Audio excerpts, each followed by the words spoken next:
Hello everyone, here I'm doing the first bulb tutorial for you. So today we're going to talk about how to plant Hippeastrum.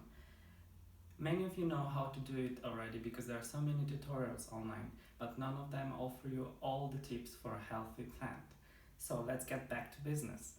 Here I have a few things that I'm going to use today. So first let's talk about the bulb. These are the roots, here's a basil plate.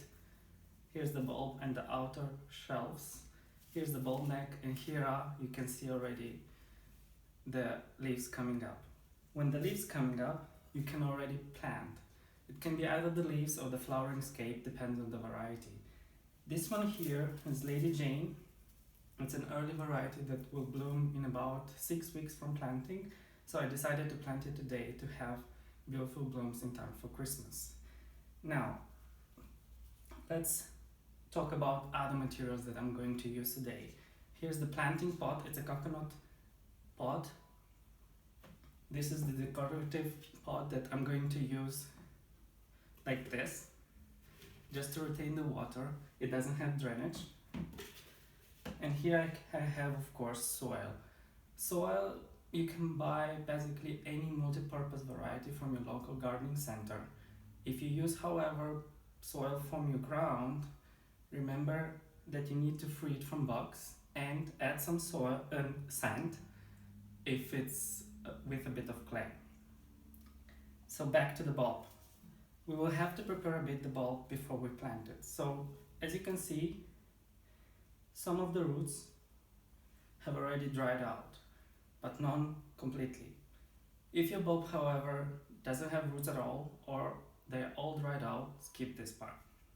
Anyway, so the dried ones I'm going to rip off like this. Now remember that you don't want to remove the ones that are still firm like this, because Hippeastrum doesn't like it. However, like most of the bulbs, Hippeastrum can survive if it loses all the roots, but doesn't like it. So I'm going to remove this like this. Also, if you see some red spots or like kind of root, also remove them. I remove them all like this. This is a young bulb, I can see, because the basil plate is not too high. And also clean the basil plate if you see there are some layers that are coming off easily. Okay, I think a few more and then I'm done. Alright, this is this one here and a few little ones here. You can also use a scissors if that's what you prefer, but cutting them with your fingers works very well for me.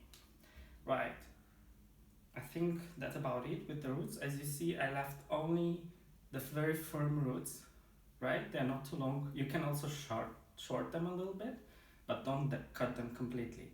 Now, you see here on the bulb neck especially, there are some layers that are dried. I will remove them easily, so don't pull too much, just a little bit.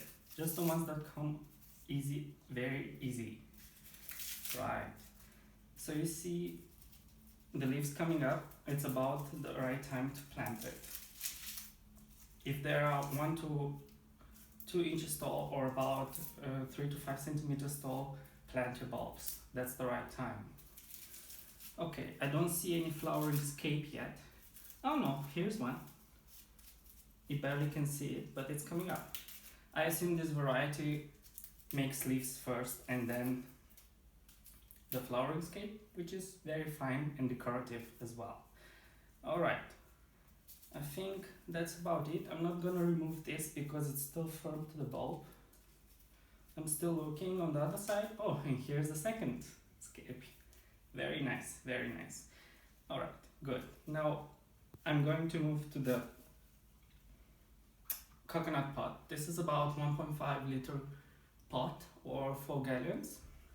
I've chosen this one to plant my bulb just because it stimulates the root growth As you can see, it doesn't have any drainage in here, but it's through and the water comes out.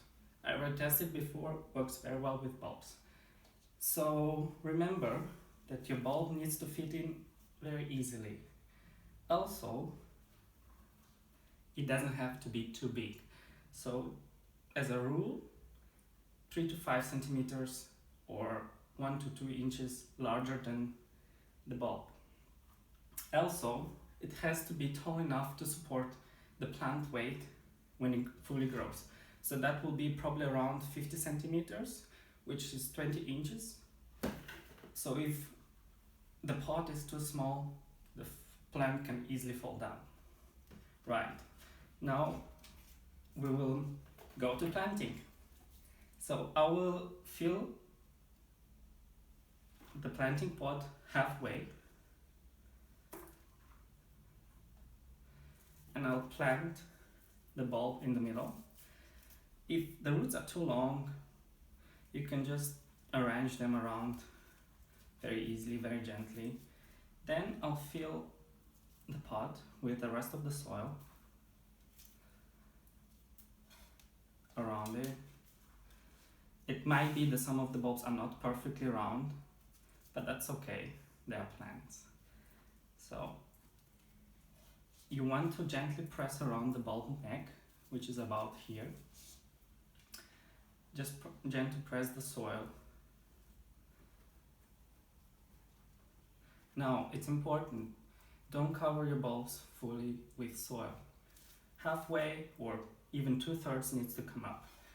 This is just to observe how the bulb is during the growing season. So in case of overwatering, you would be able to see if it starts rooting.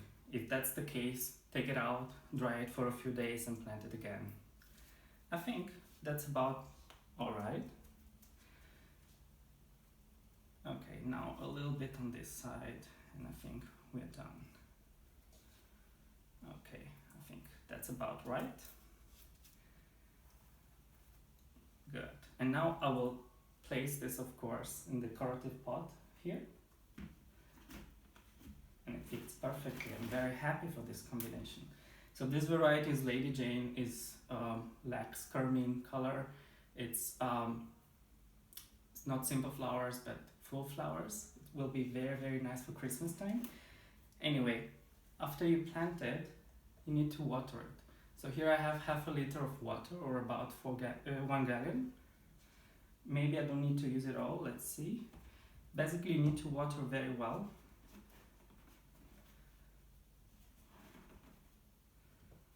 I'll do that and see, maybe you don't need to use it all, but just make sure to moisten the whole surface of the plant. Alright, that's about it. So I use it, most of it. After you've done this, place the plant in a well-lit location, preferably for the first 2 weeks at 15 degrees Celsius or 16 degrees Fahrenheit to stimulate the new roots development. However, if you cannot offer this, just place it on a normal room temperature, which is about 20 degrees Celsius or 70 degrees Fahrenheit. Remember, don't overwater your plant before it starts growing. If you don't see any of the tips coming up or the scapes, water it only if it's really dried out.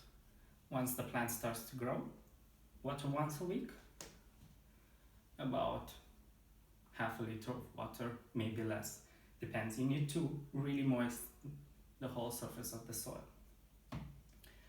That's about it. You know also that Hippeastrum can grow on water in a vase or on pebble stones, but I'll tell you this in another video. Thanks for watching. Subscribe below for future tutorials and follow Bulb in a Box on Instagram for updates on this beautiful bulb that I've just planted. See you soon.